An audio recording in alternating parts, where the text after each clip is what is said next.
Top 20 sentraal byeenkoms wat Vrydag die 8de Februarie plaasvind. Hallo julle, ek is Neil Armsen in graad 11 en ek doen graag gewigstoot en diskus. Hallo julle, ek is Manette Klerk, ek is graad 10 en ek doen gewigstoot, diskus en spiesgooi. Ok, so 'n paar vragies aan julle twee.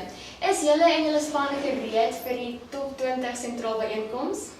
Ek dink ons is gereed, ons is elke dag geïnspireer en gemotiveer deur ons afrigters en ek dink ons sal baie goed doen en die beker terug huis te bring. Hoe lyk julle oefenprogram vir die week? Die atlete oefen hierdie week kliphard van 3:30 tot 5 elke middag. Sjoe. Ok. Is daar enige rekordbrekers waarna ons moet uitkyk?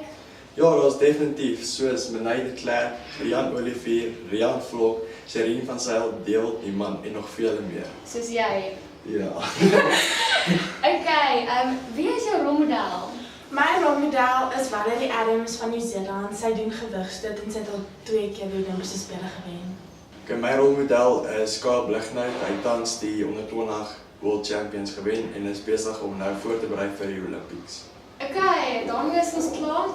Dankie aan Neil Armsen en Manette Klerk. Sterkte vir julle seisoen en ons sien julle op die atletiek.